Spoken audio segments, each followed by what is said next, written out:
Welcome to The Explainer. So, let's ask a big question. How can we really know God?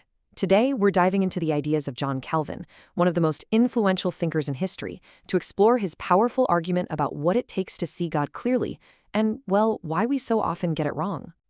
Okay, so here's how we're going to break this down. We're going to follow Calvin's logic through 5 key steps.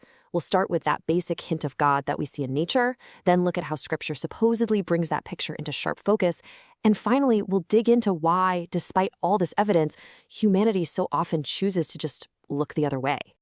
All right, first stop. Where does this whole journey of knowing God even start? Well, according to Calvin, it begins with something we all share, the experience of just looking at the world around us. Calvin's whole point here is that you don't need some special revelation to get the first clue. He believed the universe itself, its incredible order, its sheer complexity, is basically a giant flashing signpost pointing directly to a creator. And this isn't just for, theologians or philosophers. This initial glimpse is for everybody. Calvin says its purpose is to spark the sense of awe and reverence, what he calls a fear of God, and from that awe to maybe start building some trust. Okay, but here's the catch.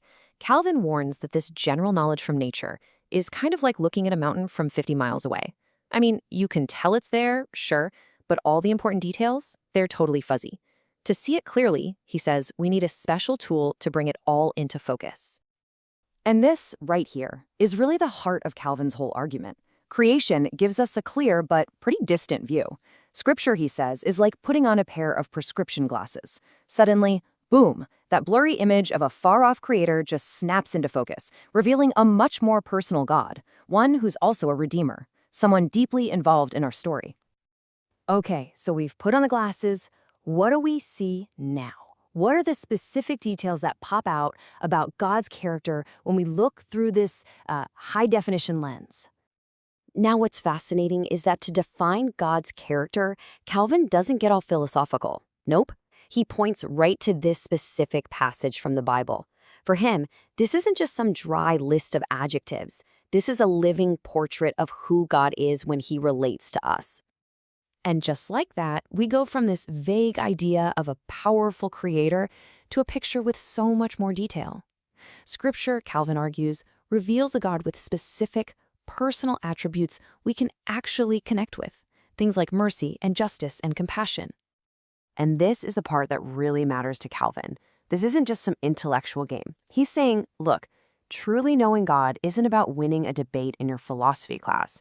It's about experiencing these qualities, like mercy and goodness, in your actual day-to-day life. But, this brings up a massive puzzle, a huge contradiction that Calvin was really wrestling with.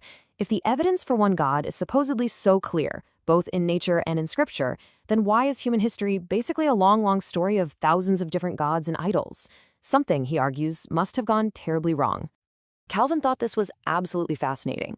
He pointed out that even ancient writers from cultures that had, a whole swarm of gods, would still, in their most honest moments, use the singular named God.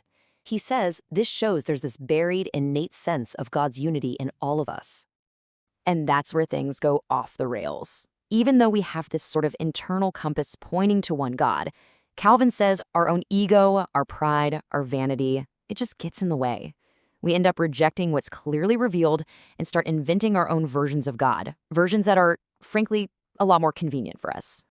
So why? Why does this happen? Are we just making an honest mistake?